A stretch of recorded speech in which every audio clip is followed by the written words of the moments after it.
Hey tribe, welcome back for another video. If you are new, welcome. I am Kimberly and I'd love to share about my homeschool life, fit motherhood, and my crunchy lifestyle with simplified and natural solutions. So in today's video, it's been a while since I've shared some simplified, crunchy, natural solutions with you guys. And for that, I am sorry.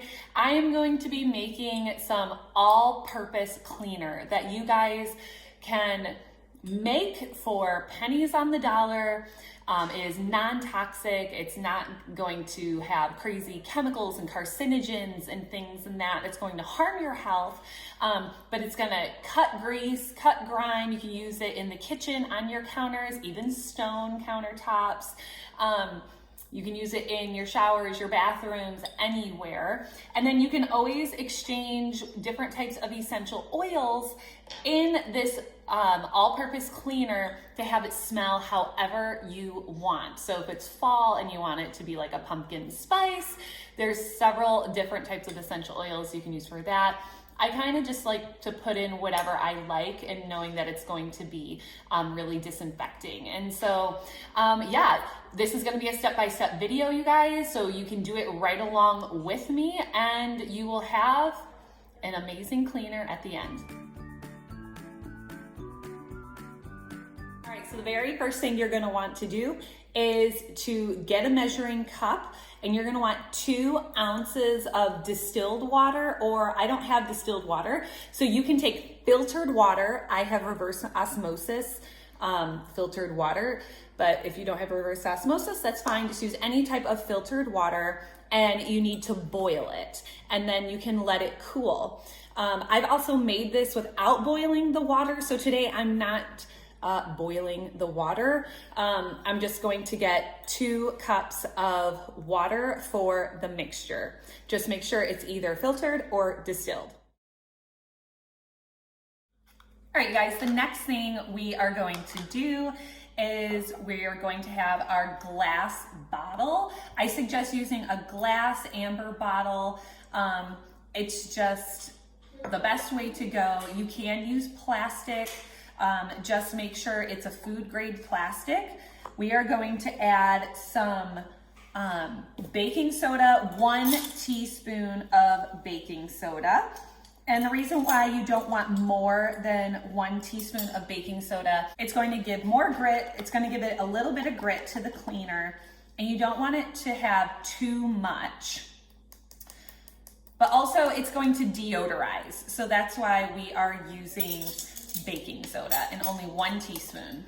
Next up, we are going to use 1 teaspoon of Castile soap. This one has lavender in it, and that doesn't bother me, but you can also use the unscented, just original kind. And again, you're only gonna want 1 teaspoon because you don't want this mixture to be soapy.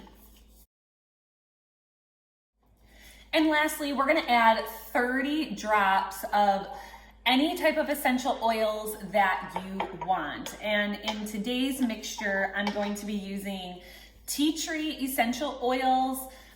Definitely kills lots of bacteria. Frankincense, because I just love the smell. We're gonna be using lemongrass as well. Also disinfects and just smells great. And then sweet orange. They all have their own benefits. I'm gonna do 5 drops of each in here, and it's going to be awesome.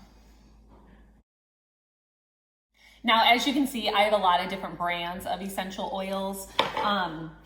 Essential oils and its quality do matter, in my opinion. Maybe you have a different opinion, but some weird synthetic cheap essential oil from Walmart isn't gonna be a good choice, in my opinion. I will link everything that I'm using for this cleaner down below. But this is a therapeutic grade frankincense. These are 100% organic that I get at my local health food, super crunchy grocery store. And then honestly, this one is actually from Walmart. I don't really, I just use it for cleaning, the one that I buy at Walmart in like the vitamin section. And so yeah, it doesn't bother me that this one's kind of possibly a lower quality one, even though it's just 100% tea tree oil. So also make sure, I forgot to mention earlier, you want to put the ingredients in the bottle in the order that I am doing it. So you want to do your baking soda first, you want to put your soap in second, and you want to put your essential oils in third, and then top it off with your water. The reason being is it'll turn into a big soapy mess in the bottle if you add things in a different order. So make sure if you're following along with the video that you're doing it in the same order as me, and I'll have the entire recipe written in the description below. All right, next up we are gonna add in our water.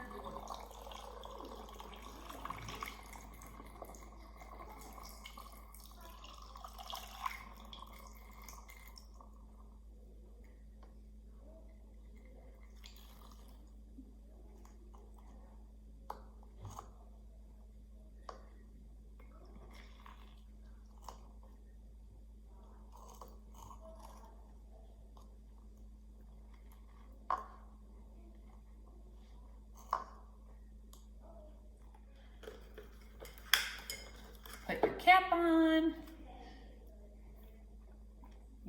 kind of shake it up a little bit, dissolve that baking soda in there.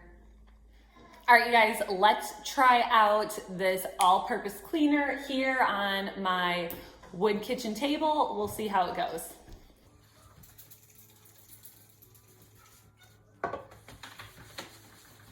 It leaves no residue or soapy or gritty feeling or anything.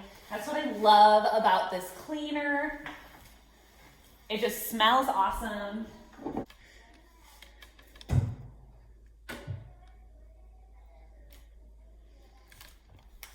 All right, I'm gonna try it out on my granite quartz countertop here. And you never, ever, ever wanna use vinegar on your stone countertops. It will start etching your countertops. So do not use vinegar. You can totally make an all-purpose spray, a little bonus, you guys. You can make an all-purpose cleaning spray, which I do. I just never use it on my stone countertops. I'll use it in my bathroom, or I'll do it a little bit on the floor if I need to. But all you would do is you have your filtered or distilled water, 50% with vinegar and about 30 drops of essential oils. And that's also a very good all-purpose cleaner. You just never use it on stone. I just love how awesome it smells, and I know that it's completely non-toxic. It's not going to harm my health, my children's health, and it's super easy and cheap to make. And I don't have to have special cleaners for my kitchen or my bathroom. I can use it on both. I use this on my sinks, my toilets, obviously my countertops. I use it on my floors. I just use it everywhere that is really needed, and it works great. All right, you guys, and the last little thing I'm just gonna add to this quick and easy DIY all natural purpose cleaner as far as advice is, if you really do have a situation that is like really grimy or like really needs a deep clean, definitely leave this cleaner on for several minutes before wiping it off. Or maybe you'll actually have to take baking soda and sprinkle it on if you need more of like a scrubbing power, like in a shower or something. You can put, more baking soda just on the spot along with the spray to just give yourself more scrubbing, like abrasion. And that's about it. So if you have any questions or comments, please don't hesitate to just put them below. I love interacting with you guys. Give this video a thumb and subscribe, and we'll see you in the next one. Bye-bye.